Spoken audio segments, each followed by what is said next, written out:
So it's been about a year and a half since Apple has given us any type of new iPad, and that was the M2 iPad Pro being released alongside the 10th Gen iPad. And after the next few weeks that we talk about the Vision Pro and we get that out of the way, I strongly believe that 2024 is going to be the year of the iPad. Apple is set to make a bunch of new changes, and I want to walk you guys through 11 changes that you should expect to see with the 2024 iPad, and I'm extremely excited because we're going to get some new hardware differences, some software changes, and some awesome new accessories for the 2024 iPad Pro, but let's get right into this video. So I'm going to list these things in terms of most likely to at the very end being the least likely, or kind of almost a wish list type of change that's going to be coming to the iPad Pro. But all these are still going to be relatively realistic, and I can see all 11 things coming to the new iPad Pro lineup. But the first thing that's changing is that Apple's going to go full in on an OLED display on both the 13-inch and the 11-inch iPad Pro.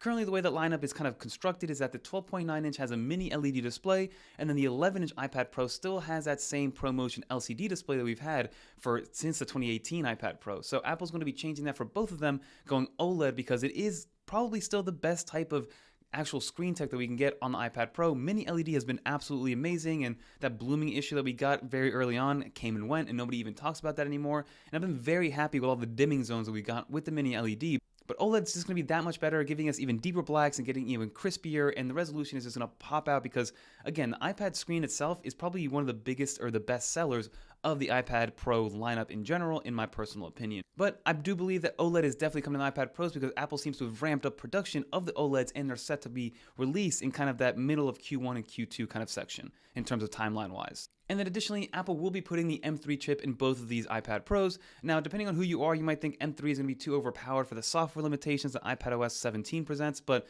again, more power at the end of the day is still a net positive for me. So an M3 chip is going to be inserted into the iPad Pro lineup, giving us about a 22 to 25% boost on both CPU and GPU power, which is already amazing, such a slim and slender device like iPad Pro. You guys already know how much I love the iPad Pro and what I do with it, so getting even more power and me personally going from the M1 to the M3 is going to be a nice little bonus in terms of seeing that actual gain in performance overall. And if we stay inside of the hardware internally, we should be getting an increase in the base storage. So for years, Apple's iPad Pro has first come in the 64 gig, which is absolutely crazy back in 2018. Then we did update to 128 gigs for the iPad Pro, but I do think that we're going to be getting a new base storage of 256 gigs because that'll allow both of the iPad Pros to actually record in that ProRes footage, because as of right now, only devices with 256 gigs of storage or higher will be able to actually record that ProRes footage. So having that base storage be 256 will allow for that to happen moving forward. So we should be getting 256 gigs of base storage, and then also on the upper tier, we should be getting a new max storage capacity of 4 terabytes and not just 2 terabytes. So again, for those people that like to just buy internal storage directly from Apple, you could go up to 4 terabytes on the iPad Pro. And then change number 4 is going to be with the RAM inside of these iPads. So as of right now, the only way to get a different amount of RAM is dependent on how much storage you get. So anything from 128 gigs to the 512 gigs will give you 8 gigs of RAM on the current iPad models. And then the 1 terabyte and 2 terabyte options come with 16 gigs of RAM. Now I think two things are going to happen here. First off, that 1 terabyte and 2 terabyte versions are not going to be 18 gigs of RAM because of the way that the M3 is structured based on the 3nm process. Like right now, if you're trying to get an M3 MacBook or MacBook Air, you actually cannot get 16 gigs. It's either 8 or 18, and that's to do because of how the actual chip is built. And now secondly, for the 4 terabyte option, I think we're going to be getting up to 24 gigs of RAM for that 4 terabyte option because it just makes complete sense to just give it a little bit more. So you should be looking at 8 gigs of RAM, 18 gigs of RAM, and then 24 gigs of RAM as your different options. And maybe even Apple will let us decide on how much RAM we want and not just the storage. Like I would love to get a 512 gigabytes internal storage iPad Pro with 16 gigs of RAM and not need to actually spend an extra $300 to get the 1 terabyte version to get the 18 gigs of RAM.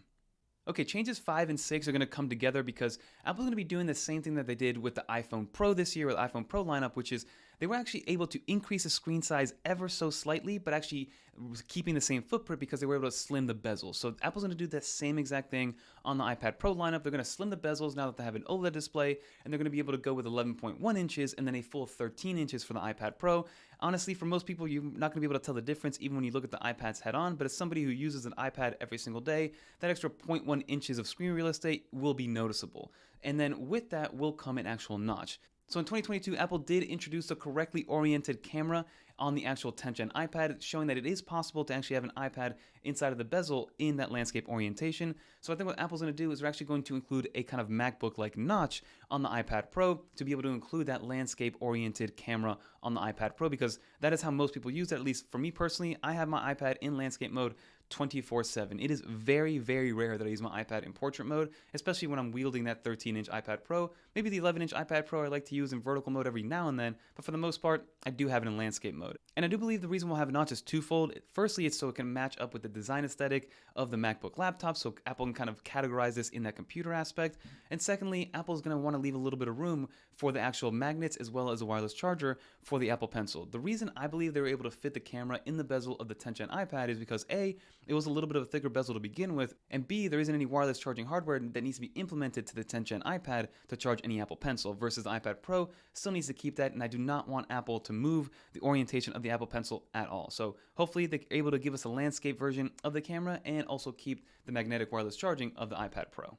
So the next few changes have to do with the accessory and the experience of those accessories. So firstly, it looks like we're finally going to get a new version of the Magic Keyboard. Now, the Magic Keyboard is already one of my favorite accessories of all time. Yes, it's expensive, but the way that it transforms your iPad Pro from an actual tablet to a full-on computer, in my opinion, with the trackpad experience that is second to none, because Apple has really perfected the trackpad experience on both macOS as well as now iPadOS, the Magic Keyboard to me is usually a must accessory. There are some cheaper alternatives out there, but there's nothing like the first-party Apple one. But Apple's set to release a new Magic Keyboard that is probably going to be even more expensive, and it's going to be made out of aluminum. Now, the one thing that I don't want is for this thing to get heavier, because if you have an iPad Pro with an Apple Pencil and a screen protector, and then also the Magic Keyboard, the package is getting relatively heavy. It is definitely heavier than a MacBook Air, even I think heavier than the 15-inch MacBook Air. So then adding even more hardware to the Magic Keyboard and making it heavier, for me is, I'm not going to say it's a deal breaker, but it's something that I don't personally want. I want it to be lighter, I want it to be slimmer, I want it to be even more portable. But Apple's set to make this Magic Keyboard look a lot more MacBook-like and make the iPad look even more of a MacBook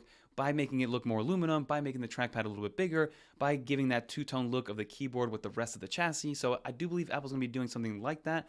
And I do believe Apple's going to give us ports that are going to be usable for not only charging but also data transfer on this new Magic Keyboard. And that brings us to the next change, which is Apple's going to be implementing a new pin connector process. Now, so supposedly they're going to be bringing two sets of 4 pins that are going to allow for that data pass-through, because right now with the current Magic Keyboard setup, the only thing you can do is actually charge with that additional USB-C port, and you can't even charge it at that max speed of 33 watts. I believe it's limited to about 20 or 22 watts of speed, which is more than fine, but if you're doing some intensive work, it doesn't charge fast enough to actually give you a positive charge. It kind of keeps you at that normal charge level.